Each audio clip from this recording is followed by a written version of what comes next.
Hello, magandang umaga sa inyong lahat, no? Shoutout muna tayo. Dito, unang-una kay Ma'am Mace Bachmeyer. Tama ba yung basa ko ng name? Shoutout po, birthday niya ngayon, June 9, Tuesday. Shoutout, Mace Bachmeyer. Ito, sabi ni Sir Lloyd Montesilio Carpio, magandang araw sa iyo sir, papabati ko sana birthday ng anak ko at kapatid ko sa June 9. Ngayon, happy birthday Colin Leonardo Carpio. Leonardo Carpio. Ano ba to? Panahon ba ng Titanic to pinanganak? Hello, Colin Leonardo Carpio at si Leslie Javier. Oy, happy birthday ha sa anak niya at sa kapatid niya daw. Si Colin, kapatid mo siguro ito si Colin Leonardo Carpio at Leslie Javier. Sorry, natawa ako. Hello, Leonardo Carpio at Leslie Javier. Tapos sabi gano'n ni Sir Grayson Ojeda, pabati naman daw sa anak niya daw na si Luna. Hello, Luna! Birthday niya sa June 19 naman. Happy birthday sa June 19. Advance happy birthday, Luna. Luna Yen Grace yung name ni anak ni Sir Grayson Ojeda. Sabi ni Sir Gilson, pabati daw, tinanong ko pa yung name nung anak ni Sir Gilson, buti nag-reply. 18th birthday ngayon. Mukhang debut Kung debut man to, iaano ba ako sa projector screen? Message ko sa anak ni Sir Gilson, happy birthday Naya Nice. Ay na, sorry, Naya Nicel pala. Nice. Malabo ng mata ko. Kasi ang pagkakabasa ko nice na may punctuation mark. Naya Nicel. Happy birthday, happy 18th birthday Naya Nicel. Yan ay pinapabati ng daddy mo na si Sir Gilson.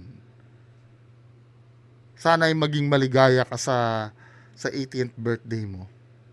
Nag-aaral ng mabuti.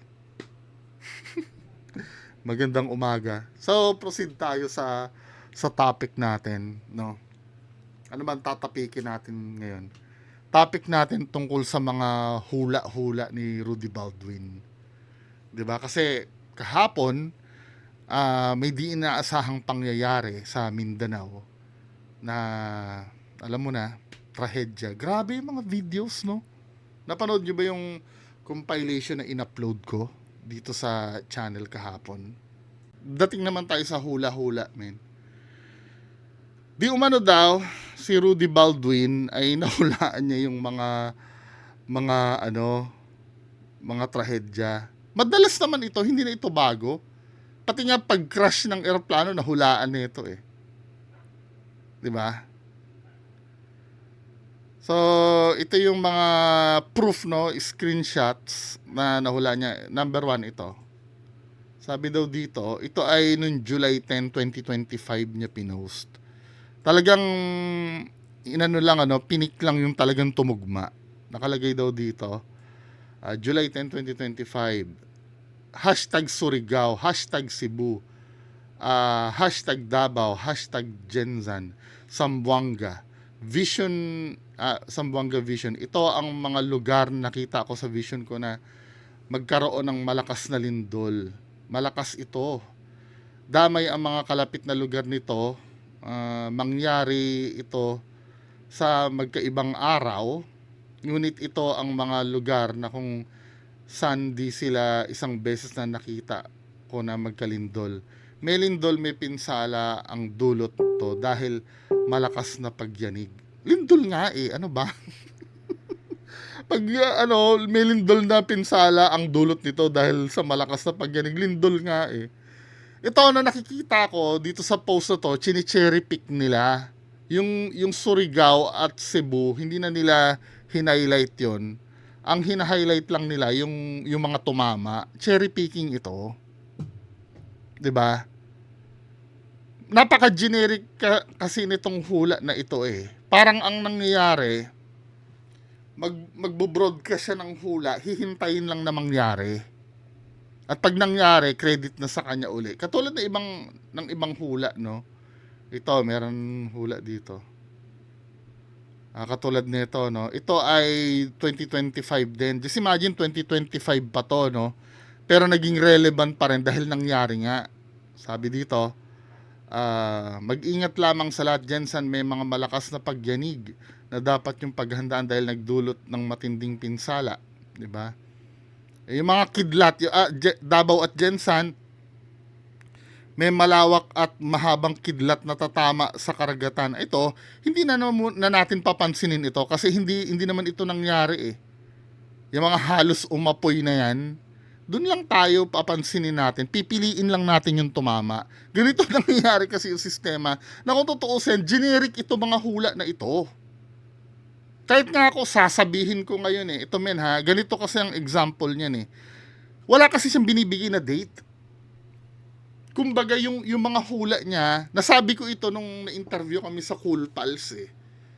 Kumbaga nag-iipon lang siya ng prediction na kapag may nangyari, kakalkalin yun at palalabasin na yun yung nahulaan niya. Pero as of now, kung hindi pa tumatama yung hula niya na ganun, naka-store lang yan sa kanyang hula archives. Bubulat-latin lang yan pag may nangyari at itutugma dun sa nangyari. Kasi ang nangyari, parang shotgunning yung technique niya eh. Na may mangyari lindol. Kaya napansin mo, hindi naman lindol ang tinukoy dito, men eh. Diba? May kidlat pa. May apoy. May pinsala sa tubig, etc. Pero yung kumbaga, dumakot sila ng putik, no? Binato nila sa pader. Kapag may mga didikit kasi doon eh. Yung mga nalaglag, hindi napapansinin yun. Ganun kasi nangyari. Kaya nga hula ito, hindi ito vision. Kasi when you say vision kasi, nakita mo na yung pangyayari malinaw sa'yo eh. Detalyado. Diba? Yun ang vision, diba sa Bible, yung mga detalye dinidescribe ni Propeta Juan sa Apokalipsis. Kaya lang, yung dinidescribe niya, hindi abot ng hindi abot ng isip niya eh. Hindi niya masabi na yung nakikita niya ay mga tangking digera, mga eroplano. Kasi nung time na yun kasi, hindi pa naiimbento yung mga ganung bagay. Pero nasa Bible yun, men. Yung mga warships. Pero yung pag-describe niya kasi naaayon lang sa abot ng utak niya, pero na-vision ni Propeta Juan. Ang puna ko pa dito sa naiintindihan niyo na yung kay Propeta Juan. For example, sa isang taga-bundok, no. May nakitang lumilipad na eroplano. Ang pag pinasulat mo sa taga-bundok 'yon na kahit kailan hindi pa nakakita ng eroplano, isusulat niya malaking ibong bakal. 'Di ba? Parang yung cargo cult. Alam niyo ba yung cargo cult?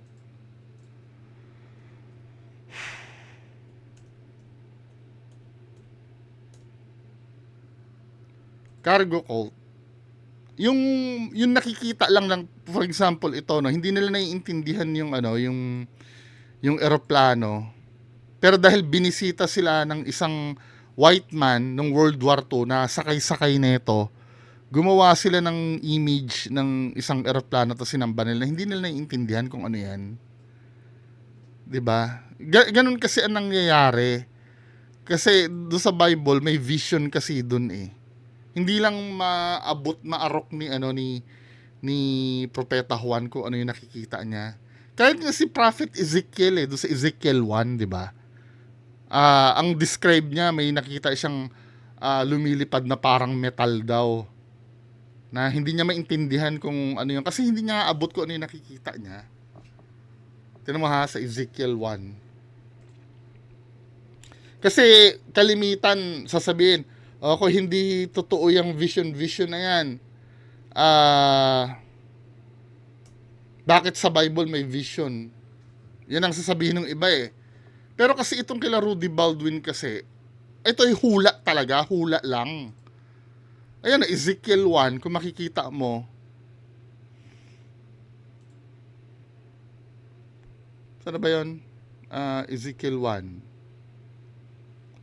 Sabi dito sa Ezekiel 1, in my 30th year, in the 4th month on the 5th day, while I was among the exiles by the Kebar River, the heavens were opened and I saw visions of God. On the 5th of the month, it was the 5th year of the exiles of King Jehoah. Hindi ko mabasa kung anong basa niyan. Sa 4 tayo. I looked and I saw a windstorm coming out of the north, an immense cloud with flashing lightning and surrounded by a brilliant light. At the center of the fire looked like a glowing metal. Dinidescribe niya lang yung nakita niya ayon sa abot ng pagkakaalam niya. 'Di ba? Now, ang pangalawang ano ko sa mga manghuhula. Ano ba ang purpose nitong vision mo, Rudy Baldwin? Warningan yung mga tao. Kasi kadalasan yun ang maghanda tayo at maghanda daw. 'Di ba? Hindi mo naman sinasabi kung kailan ang date. Hindi naman pwede na maghuhula ka diyan. Let's say ito 2025 mo pa to hinula, starting July 10, 2025, wala nang iisipin ng tao kundi yung hinula mo lang. Hindi naman pwede yun. Hindi natatakbo ang buhay ng tao, mag-aabang na lang sa hinula mo. Ang pangalawang problema dito sa mga hula-hula nito, walang date kasi. Hindi alam kung kailan mangyayari. Now, ang tanong nyo naman, bakit sa Bible wala din naman date yun? Pero sabi mangyayari. Kasi yung konsepto kasi ng calendar natin, hindi pa na-imbento nung time ni Propeta Juan. 'Di ba? Meron silang sariling doon. I don't know kung paano nila i-determine yung date, pero definitely hindi katulad ng pag-determine ng date natin. Kaya I think kung iisipin mo, kung kahit sabihin man ng Diyos na mangyayari yan, let's say January 1, 2099, di ba? Paano i-describe yung ni Propeta Juan yun Wala pa siyang kung yung mga tangke de guerra hindi niya alam kung paano i-describe Yung word na January pa. Paano niya makikita yon? 'Di ba? May makita man siya sa vision niyang kalendaryo noon, hindi niya naman maaano yun May intindihan kung ano yun, kung dumaan man sa vision niya yung kalendaryo or yung oras 'Di ba? Kung kailan nangyari yun Hindi katulad nito, alam natin kung ano yung konsepto ng date 'Di ba? Dahil kung kiniklaim mo na makakatulong itong hula mo, sabihin mo kung kailan. Para talagang nakatulong ka. Kasi ang nangyayari dito sa hula mo, ang tinutulungan lang nito sarili mo Pag nag-viral yung post mo 'Di ba?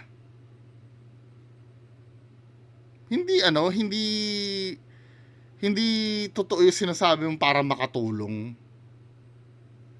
Paano ito ngayon yung tinamaan ng kidlat na parang malawak na apoy na ito? Hihintay na hanggang sa mangyari? Actually, ako kaya kong gawin itong mga ginagawa nito ni Rudy Baldwin Kahit wala akong psychic powers, kahit kayo, kaya nyo gawin yan. Matagal ko na sinasabi dito, every time nare-reactan ko itong mga to, di ba? Matagal ko na sinasabi dito, may navivision akong masusunog na gusali sa Manila. Ilang beses na bang may nasunog sa Manila? Ang dami na, di ba? Dapat naaalala nyo ko noon dahil matagal ko nang vinivision dito. Ngayon, magvivision uli ako. May mga aksidente sa Mandaluyong. Meron akong nakikitang babagsak na eroplano sa isang bansa sa Europa. Ito, hinula ko yon. Now, hindi ko naman sinabi kung kailan yung date pero I'm so sure pag may nangyaring ganon, napanood mo tong video ko at may nangyaring ganon, maaalala mo to Pwedeng next month, pwedeng next year. Ito nga, 1 taon ng hula to eh. May mangyayari at mangyayari talagang mga ganitong bagay. Alam nyo kung bakit sure ako na may nangyayaring ganyang bagay? Eh, yung mga nag-aaral ng engineer dyan, pinaghahandaan na yan na kung paano lalaban sa lindol yung itatayo nilang building eh. Meaning, psychics yung mga engineer? Hindi. Alam kasi nila na mangyayari itong mga ganito. 'Di ba? Bakit tayo may mga bombero? Alam kasi na may mangyayaring sunog talaga. 'Di ba? Hindi naman mga psychic yung mga yon. Alam kasi nila, one of these days, may masusunog doon sa lugar nila. Bakit naglalagay ng life jacket sa sa barko? Tsaka lifeboat? 'Di ba? Manghuhula ba yung yung naglagay nun doon? Hindi. Alam kasi nila pwedeng mangyari sa barko na lumubog. 'Di ba? Bakit nag-aaral ng procedure ang mga piloto ng emergency landing? Manghuhula din ba yung mga yon? Hindi. Alam talaga nila na pwedeng mangyari yung mga ganong bagay. Parang ito lang yung, hindi ko alam kung bakit bilib na bilib kayo sa ganito na wala naman sinasabing date. Kung kailan. Sasabihin niya lang, may mangyayaring lindol. Eh, tangina, yung pag-asa nga, alam kung paano, kung kailan darating yung yung bagyo eh. Pag nakita na nila sa malayo yung bagyo eh. At kahit hindi pa nakikita sa malayo, nakakapag-predict ang pag-asa ng 3 o 4 na lindol bago magtapos ang taon eh. 'Di ba? Trickery lang itong ginagawa na itong mga to eh. Kasi alam nyo men, kung totoo yung power nito ni Rudy Baldwin, asset ng Pilipinas yan. Alam natin kung kailan aatake yung mga gigera sa ating mga Chinoy. 'Di ba? Alam natin kung sino-sino mga espiya dito sa Pilipinas ngayon. Yan ang dapat nyo maintindihan. Ito paano? Kung totoo man yung vision nito. When you say vision kasi ang sabi niya, hindi daw siya nang huhula. Vision. When you say vision, nakita mo na ito eh. Nakita mo na yan, di ba? Kung nakita mo na yan, hindi mo na pwede mabago yung niyan, ang resulta niyan. Yan na yung nakita mo eh. Kumbaga, pag sinabi mo vision, itinakda na ng Diyos yan. Ano pa ang dahilan bakit isasabi mo pa sa mga tao? 'Di ba? Kung halimbawa, nakita mo sa vision mo, kung totoo man na maraming mamamatay diyan sa diyan sa lugar na 'yan, 'di ba? Hayaan mo na lang sila mabuhay ng masaya. Wala kang magagawa eh. Na vision mo nang mangyayari yun eh. Itinakda na ng Diyos yun eh. Kakaganyan mo ba, pangungunahan mo pa ba ang Diyos kung anong gusto niyang mangyari? Diba? Kung totoo man yung vision na yan. Meron namang vision as warning katulad nung sa Bible. Pero pinahintulutan ng Diyos kasi yun. Na i-publish. Diba? Itong sa'yo, anong authority mo na maglabas niyan? Anong ipapakita mo sa amin? Diba? Now, kung maniniwala pa rin yun yan, edi maniwala kayo. Diba? Hiningin lang naman ako ng reaction eh. Yun lang po muna, magandang umaga sa inyong lahat. Bye-bye.